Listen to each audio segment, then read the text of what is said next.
On a night when the rain fell heavy over the city, she stood alone on her balcony, the glow of her luxurious home swallowed by the storm.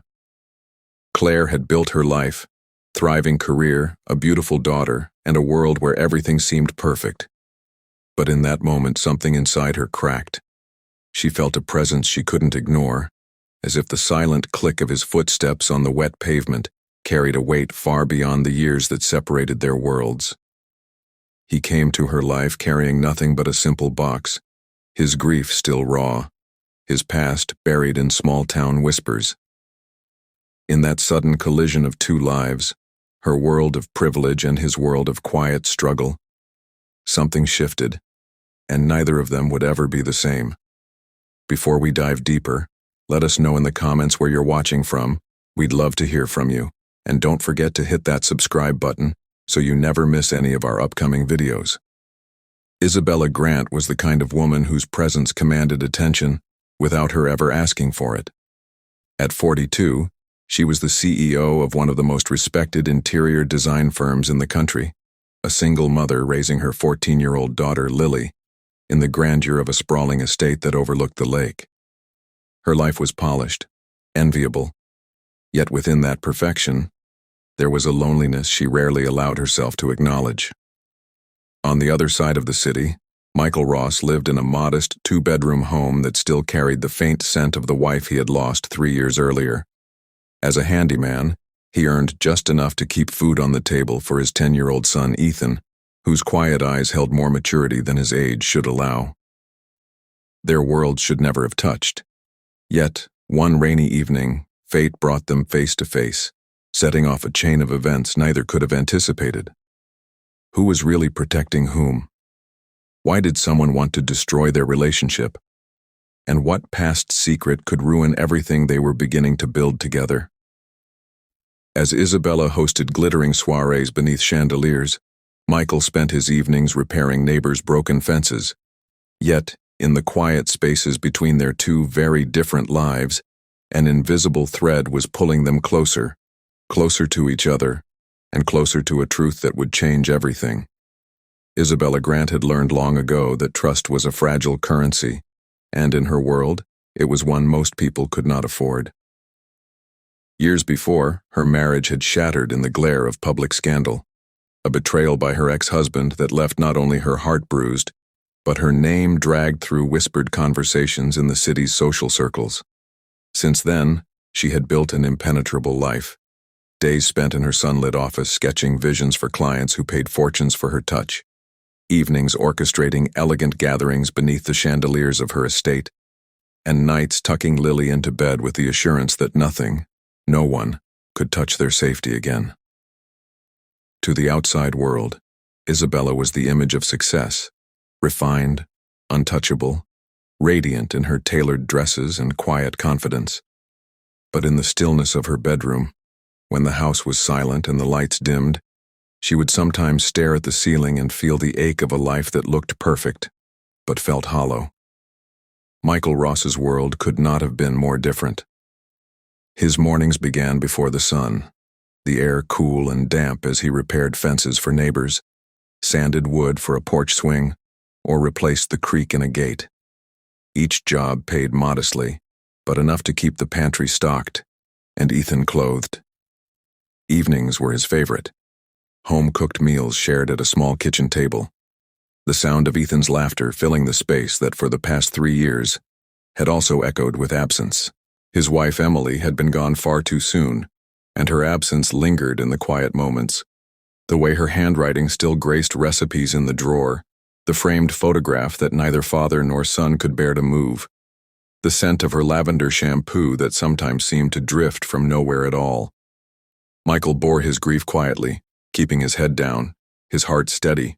Those who knew him best would speak of his kindness, his unshakable work ethic, the way he would go out of his way to help without expecting anything in return. Yet if you lingered a moment longer after those words, you might hear the soft, careful warning, a neighbor's quiet remark over a fence. He's a good man, but there are things you don't know. One late afternoon, as golden light fell over Isabella's estate, Lily's laughter rang out from the back garden, followed by the excited barking of Bella, their golden retriever. Isabella was arranging fresh flowers in the foyer when she heard the sharp jingle of a collar, the rapid thump of paws, and then silence. She rushed outside calling Bella's name, her heels sinking into the damp grass. The garden gate stood ajar, swinging gently in the wind.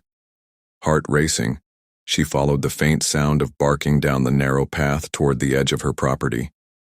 It was there, beyond the hedgerow, that she saw him for the first time. Michael, standing in the soft light of his yard, one hand resting on Bella's collar, the other steadying a box at his feet. Ethan stood beside him, his small hands buried in Bella's fur. Isabella's gaze met Michael's, and for a moment, the rest of the world seemed to still. In that brief exchange, between a wealthy woman who had built walls around her heart and a widower who carried his grief quietly, something unspoken passed between them. Neither could have guessed that this chance encounter would set in motion a story that would test loyalty, stir buried secrets, and pull them both into a struggle where the past was never truly gone. The morning after the storm, Isabella Grant stood at the edge of her driveway, her silk robe clinging to her as she stared at the damage before her. The iron gates, once a proud symbol of her estate's security, were marred with jagged streaks of red spray paint. Her prized garden lights lay shattered in the gravel, glass glinting under the pale sunlight like sharp ice. The vandalism felt personal, deliberate.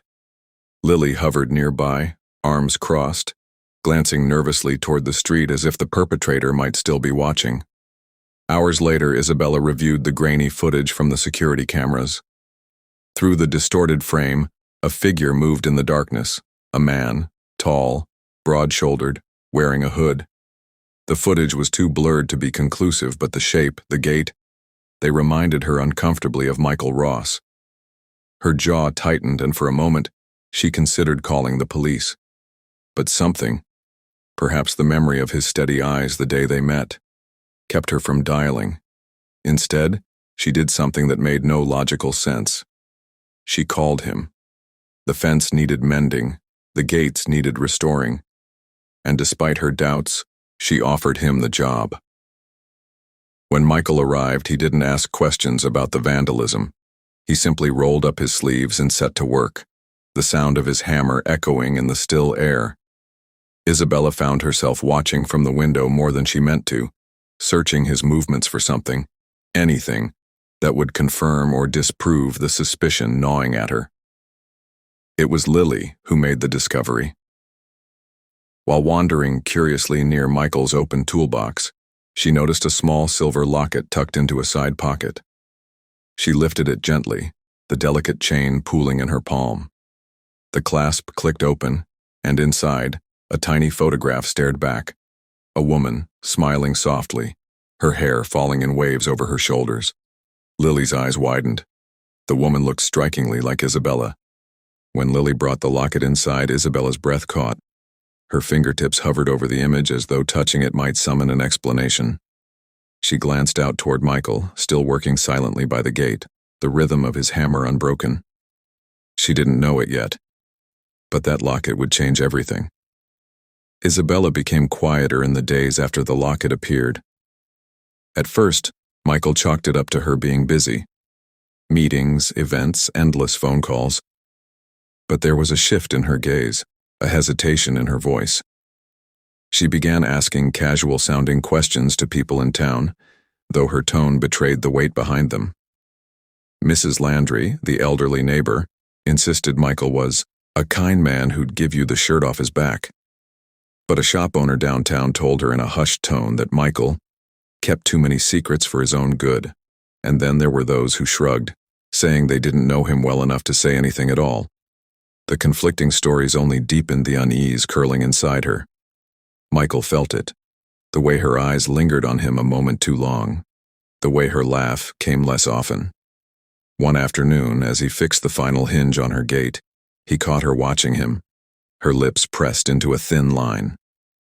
Later that evening, Isabella walked past his workshop and heard his voice from inside, low, urgent, speaking into a phone. The words made her pause in the dark hallway. I can't let her find out. Her pulse thudded in her ears, but she couldn't move, couldn't step forward or back.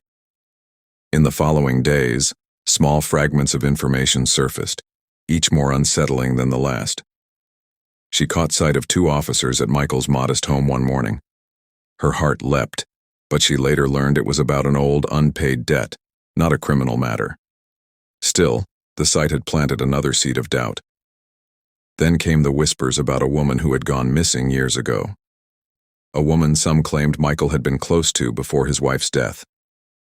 The timeline was vague, the details inconsistent, but the rumors clung to Isabella's mind like shadows she couldn't shake. As she sat on her balcony one night, the rain tapping softly against the railing, she realized the truth was no clearer than when she'd first seen that grainy CCTV footage. If she trusted him, she could lose everything. If she didn't, she might lose the love she'd been searching for her whole life. Isabella waited until the rain stopped before knocking on the small, weathered door of Michael's home. Her knuckles barely grazed the wood before it opened, revealing him. Tired eyes, shirt sleeves rolled, a faint trace of sawdust on his hands. For a long moment, neither spoke. Then she stepped inside, the air between them charged with all the questions she'd been holding back. She reached into her purse, pulled out the locket, and set it on the table between them. "Who is she, Michael?" she asked, her voice steady, but her hands tense at her sides. His eyes softened, a flicker of pain crossing his face. "That's my wife," he said quietly. "Claire. She worked for you, years ago. You probably don't remember. She kept mostly to herself. She admired you, Isabella, not for the money or the parties, but because you treated people with kindness. I've carried that photo since the day she passed." The words landed heavy, bringing with them a mix of sorrow and something like shame. "And the phone call?" she asked. Michael looked away, jaw tightening. "I didn't want you to know I'm struggling. Work's been slow, bills are piling up. I couldn't stand the thought of you seeing me as someone you needed to rescue. I want to be here because I can give, not because I need." For a moment, relief began to settle over her like a light blanket, easing the months of tension. But it didn't last. Michael's voice shifted, low and deliberate. "Isabella, I need you to know something. I'm not the one messing with your property. Someone is trying to make it look like I am, and they're not stopping." Her pulse quickened. "What do you mean?" He leaned forward, his eyes locking onto hers.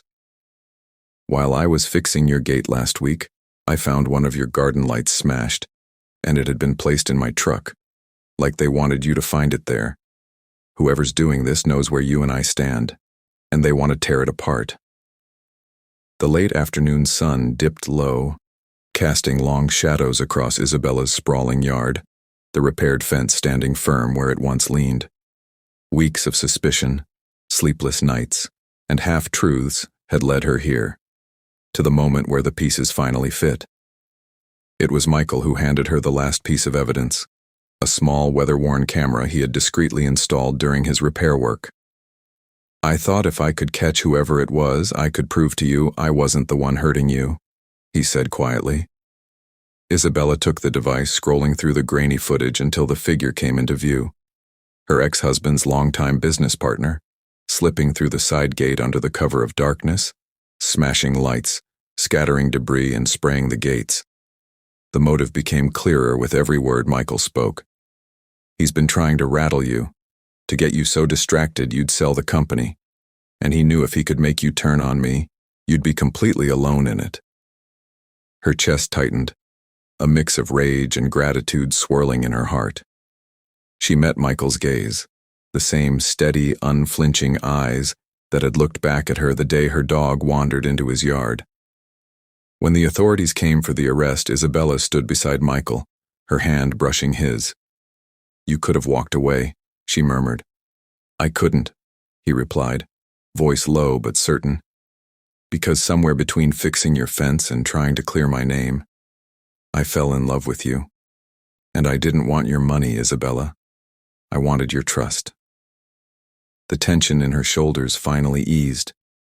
In the quiet that followed, she stepped closer, her voice barely above a whisper. You have it. All of it. They stood in the very spot where their paths first crossed, the repaired fence a silent witness to the storms they had weathered together, stronger now and standing side by side. The days that followed felt different, softer, as if the tension that had wrapped itself around Isabella's life for years had finally loosened. In the Grant kitchen, the once silent house now carried the sound of laughter and the faint, uneven notes of Lily guiding Ethan's small hands across the piano keys. Michael stood at the stove, carefully stirring a simmering sauce, while Isabella sliced fresh bread beside him.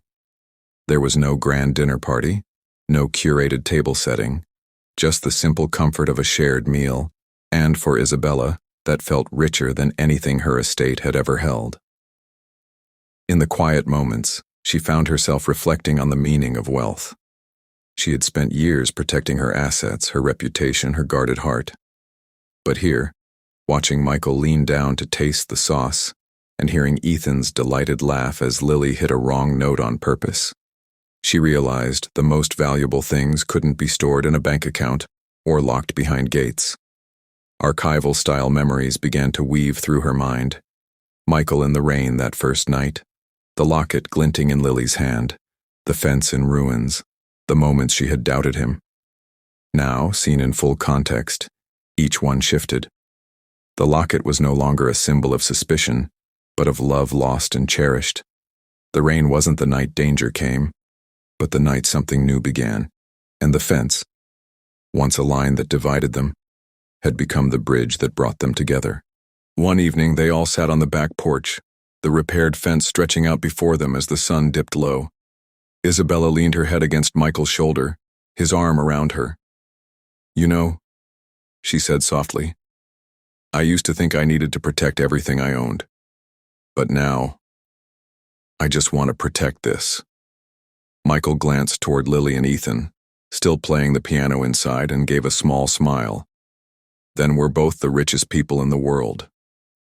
The camera of memory held still on that moment. Two families blending into one, the echoes of past storms fading into the warmth of a new chapter that neither of them had expected, but both had chosen. The screen softens into a golden evening light, the kind that feels like the end of summer. Isabella stands at the edge of her garden, looking out at the repaired fence, her hand gently resting in Michael's. The camera lingers on their intertwined fingers before fading to a slow, intimate montage. They came from different worlds, one built on gold, the other on grit, and yet, in the end, they found the one thing neither of them could buy: each other. Love isn't about matching bank accounts or perfect pasts. It's about showing up. It's about choosing each other, even when the world gives you every reason not to. A final shot returns us to Isabella and Michael at the porch table, the simple dinner before them, laughter spilling out from inside the house. Isabella leans toward Michael, whispering something we don't hear, but we see the way his face lights up. True love builds bridges, not fences. Before we dive deeper, let us know in the comments where you're watching from. We'd love to hear from you. And don't forget to hit that subscribe button so you never miss any of our upcoming videos. What would you have done if you were in Isabella's place? Would you have trusted Michael? Tell us in the comments when we read every single one.